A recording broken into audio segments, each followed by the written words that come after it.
Hello. Today we will solve a problem that is based on a U-tube. A U-tube is an instrument that is used for measuring the relative density of a liquid. Here I have drawn a diagram of a U-tube, and in this particular diagram the limbs of the U-tube are of equal areas of cross-section, and such a U-tube is called a simple U-tube. So now you have a simple U-tube here. So normally what we do is this: we will pour one liquid through one of the limbs, and say I pour mercury through one of the limbs and let the mercury column remain up to a certain height. Now after this I will pour another liquid through one of the limbs. Say I pour water through this limb, and when water is poured through this limb, clearly the water column will push the mercury column down. Now assume that the mercury column has fallen through a distance x, h, say. Now you know that whatever volume of liquid is pushed down in this tube, in this limb, that must be the same volume which should be risen in the other limb. So in this limb, the mercury column will rise through the same height h. Now you know that the height of the mercury column is now h down here and h up here, it will be 2h. So the height of the mercury column over water column is now 2h. Now if you know the height of the water column, say y, then the relative density of the mercury will be height of the water column divided by the height of the mercury column. This is how you use the U-tube for measurement of the relative density of a liquid. Here by pouring water column, the mercury column has descended through a distance h, and corresponding rise of the liquid in the other limb will also be h because the volume has to be conserved. So h will be the rise of liquid in this limb, so that the height of the mercury column over water column will be h plus h, which is 2h. And if you know that the height of the water column is y, then the relative density of mercury can be calculated by using the formula height of the water column by height of the mercury column. If it is some other liquid, height of the liquid column. This is the simple principle. Now this is a simple U-tube. I told you both the limbs are of equal areas of cross section. Therefore, if the mercury column in our discussion descends through a distance h, then it should ascend through the same distance h in the other limb, because the limbs are of equal areas of cross section and volume is equal to area into height. Areas are the same, so the height should be the same. Suppose you have a U-tube of unequal areas of cross section. If the area of this limb is twice that of this limb, then if the mercury column descends through a distance of 1 meter in this limb, it should rise only through a distance of 0.5 meter in the other limb, because the area of this limb is twice that of this one. So in order to conserve the volume, if the liquid column, say mercury column, descends through a distance of 1 meter here, it should rise through a distance of only 0.5 meter in this limb. Clear? Now let us do a small problem which is based on the U-tube.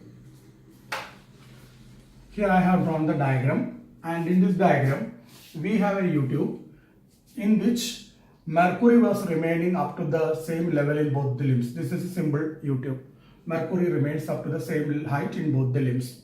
Now I pour glycerin column of height 10 centimeter through this limb, and the relative density of glycerin is given as 1.3 gram per cc, and the glycerin column has a height of 10 centimeter. Now as a result of this, the mercury column will rise in the other limb. Now what I do is, after completing the filling of the glycerin in this limb, I pour oil through the other limb.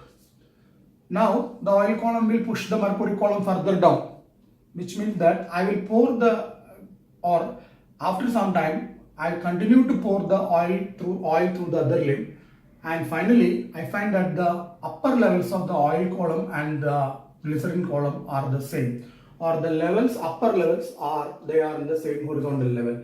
So what I did is this: I poured glycerin through this limb, then I poured oil through the other limb, and I continued to pour oil until the top of the glycerin column and the oil column are in the same horizontal level. We have to calculate the height of the oil column. That is what we have to find out. Now I have drawn the diagram. We know that the height of the glycerin column is 10 centimeter. Say, assume that the oil column has a height h. Now let us consider 2 points point A and point B, which are in the same horizontal level. The thing is that point B is on top of the mercury column and point A is somewhere within the mercury column, but they are in the same horizontal level. So this one is on top of on the surface of the mercury column here, and this one is well within the mercury, well inside the mercury column, but these two are on the same horizontal level. So if you know that this distance is h, because this is h, and this distance is 10 centimeter. I'm sorry, this is 10 centimeter because this is 10 centimeter. So these two are 10 centimeter long columns on either side. And here, of this 10 centimeter, you have filled h centimeter with oil. So the remaining will be 10 minus h, and that will be purely mercury. Clear? Now, one of the properties of the liquid pressure is that points in the same horizontal level are at the same pressure. So these 2 points should be at the same pressure. So we will equate the pressure here. So we can write PA equal to PB. Now what is PA? Right? Let us first write PB. What is PB? That is the pressure due to 10 centimeter of glycerin column, which is equal to H rho G, 10 into 1.3 into G. This is the pressure exerted by the glycerin column. Now how to calculate the pressure exerted by the oil column here? This point is above 10 minus h centimeter of mercury column. This point is below 10 minus h centimeter of the mercury column and h centimeter of the oil column. So the total pressure will be pressure due to h centimeter of oil column, which is h into 0.8 into G plus 10 minus h centimeter length of mercury column. 10 minus h into mercury, whose density is 13.6 into G. So these two are the pressures on either side. Pressure at A, which is the sum of the pressure exerted by the oil column of height h and the pressure exerted by the mercury column of height 10 minus h, and the pressure B, which is purely the pressure exerted by 1.3 centimeter of the 10 centimeter of the glycerin column, whose density is 1.3 gram per cc.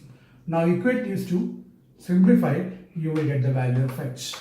So this is our solution. Clear? I have equated the pressures at A and B because they are in the same horizontal level. Clear? Okay.